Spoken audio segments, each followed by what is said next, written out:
তারপর সেন্টেন্সটা হচ্ছে the man is always kind to me, এটা হচ্ছে গিয়ে অ্যাসার্টিভ সেন্টেন্স। তার মধ্যে এই সেন্টেন্সটা হচ্ছে গিয়ে অ্যাফার্মেটিভ, আর এই সেন্টেন্সটাকে করতে হবে নেগেটিভ। আর অ্যাফার্মেটিভ সেন্টেন্সকে নেগেটিভ করার সময় বাক্যের মধ্যে যদি অলওয়েজ থাকে তাহলে নেগেটিভ করতে আমাদেরকে বসাতে হবে গিয়ে নেভার।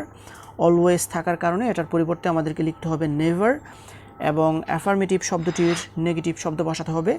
কাইন্ড এর নেগেটিভ ওয়ার্ড হচ্ছে গিয়ে আনকাইন্ড, সেজন্য আমাদেরকে লিখতে হবে unkind. So the man is always kind to me, এটাকে নেগেটিভ করলে হবে the man is never unkind to me. Now the next example is I always love you, এটা হচ্ছে গিয়ে অ্যাসার্টিভ সেন্টেন্স, আর তার মধ্যে সেন্টেন্সটা হচ্ছে গিয়ে অ্যাফার্মেটিভ, আর এই সেন্টেন্সটাকে করতে হবে গিয়ে নেগেটিভ। আর অ্যাফার্মেটিভ সেন্টেন্সকে নেগেটিভ করার সময় বাক্যের মধ্যে যদি অলওয়েজ থাকে তাহলে নেভার বসাতে হবে, এবং অ্যাফার্মেটিভ শব্দটির নেগেটিভ শব্দ বসাতে হবে। এই সেন্টেন্সটাতে আছে হচ্ছে গিয়ে অলওয়েজ, সেজন্য আমাদেরকে অলওয়েজ এর পরিবর্তে লিখতে হবে নেভার, এবং অ্যাফার্মেটিভ শব্দটির নেগেটিভ শব্দ বসাতে হবে, আর সেজন্য লাভ এর নেগেটিভ ওয়ার্ডটা বসাতে হবে গিয়ে hate. So I always love you, এটাকে নেগেটিভ করলে হবে I never hate you. Now the next example is they are always sincere to their duties, এটা হচ্ছে গিয়ে অ্যাসার্টিভ সেন্টেন্স, আর তার মধ্যে সেন্টেন্সটা হচ্ছে গিয়ে অ্যাফার্মেটিভ, আর সেন্টেন্সটাকে করতে হবে নেগেটিভ। আর অ্যাফার্মেটিভ সেন্টেন্সকে নেগেটিভ করার সময় বাক্যের মধ্যে যদি অলওয়েজ থাকে তাহলে আমাদেরকে এটার পরিবর্তে বসাতে হবে নেভার, এবং অ্যাফার্মেটিভ শব্দটির নেগেটিভ শব্দ বসাতে হবে। সো এই সেন্টেন্সটাতে অলওয়েজ থাকার কারণে আমাদেরকে অলওয়েজ এর পরিবর্তে লিখতে হবে নেভার, এবং অ্যাফার্মেটিভ শব্দটির নেগেটিভ শব্দ বসাতে হবে। অ্যাফার্মেটিভ ওয়ার্ডটা হচ্ছে গিয়ে সিনসিয়ার, সেই জন্য সিনসিয়ার এর নেগেটিভ ওয়ার্ডটা বসাতে হবে গিয়ে insincere. So they are always sincere to their duties, এটাকে নেগেটিভ করলে হবে they are never insincere to their duties. তারপর সেন্টেন্সটা হচ্ছে হি ইজ অলওয়েজ সিক, এটা হচ্ছে গিয়ে অ্যাসার্টিভ সেন্টেন্স, তার মধ্যে সেন্টেন্সটা হচ্ছে গিয়ে অ্যাফার্মেটিভ, আর সেন্টেন্সটিকে করতে হবে গিয়ে নেগেটিভ। আর অ্যাফার্মেটিভ সেন্টেন্সকে নেগেটিভ করার সময় বাক্যের মধ্যে যদি অলওয়েজ থাকে তাহলে আমাদেরকে অলওয়েজ এর পরিবর্তে বসাতে হবে নেভার, এবং অ্যাফার্মেটিভ শব্দটির নেগেটিভ শব্দ বসাতে হবে। আর এই সেন্টেন্সটাতে অলওয়েজ থাকার কারণে আমাদেরকে লিখতে হবে নেভার, তারপর সিক এর নেগেটিভ ওয়ার্ডটা লিখতে হবে গিয়ে well. So he is always sick, এটাকে নেগেটিভ করলে হবে he is never well. The next one is he always obeys me, এটা হচ্ছে গিয়ে অ্যাসার্টিভ সেন্টেন্স, কারণ শুরুতে আছে সাবজেক্ট, তার মধ্যে এই সেন্টেন্সটা হচ্ছে গিয়ে অ্যাফার্মেটিভ, আর এই সেন্টেন্সটাকে করতে হবে গিয়ে নেগেটিভ।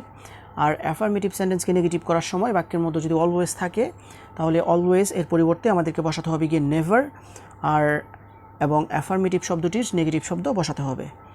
আর এই সেন্টেন্সটাতে আছে হচ্ছে গিয়ে অলওয়েজ, সেজন্য অলওয়েজ এর পরিবর্তে আমাদেরকে বসাতে হবে গিয়ে নেভার, তারপর অ্যাফার্মেটিভ শব্দটির নেগেটিভ শব্দ বসাতে হবে আর অ্যাফার্মেটিভ ওয়ার্ডটা হচ্ছে গিয়ে অবেইজ, সেজন্য এটার নেগেটিভ ওয়ার্ডটা লিখতে হবে গিয়ে disobeys. So he always obeys me, এটাকে নেগেটিভ করলে হবে he never disobeys me. The next example is he is always reasonable, এটা হচ্ছে গিয়ে অ্যাসার্টিভ সেন্টেন্স, কারণ শুরুতে আছে সাবজেক্ট, তার মধ্যে এই সেন্টেন্সটা হচ্ছে গিয়ে অ্যাফার্মেটিভ, আর সেন্টেন্সটাকে করতে হবে গিয়ে নেগেটিভ। আর অ্যাফার্মেটিভকে নেগেটিভ করার সময় বাক্যের মধ্যে যদি অলওয়েজ থাকে তাহলে আমাদেরকে অলওয়েজ এর পরিবর্তে বসাতে হবে নেভার, এবং অ্যাফার্মেটিভ শব্দটির নেগেটিভ শব্দ বসাতে হবে। আর সেজন্য এই সেন্টেন্সটাতে অলওয়েজ থাকার কারণে অলওয়েজের পরিবর্তে আমাদেরকে নিচে লিখতে হবে নেভার, এবং অ্যাফার্মেটিভ শব্দটির নেগেটিভ শব্দ বসাতে হবে। অ্যাফার্মেটিভ ওয়ার্ডটা হচ্ছে গিয়ে রিজনেবল, সেজন্য এটার নেগেটিভ ওয়ার্ড লিখতে হবে unreasonable. So he is always reasonable, এটাকে নেগেটিভ করলে হবে হি ইজ নেভার আনরিজনেবল।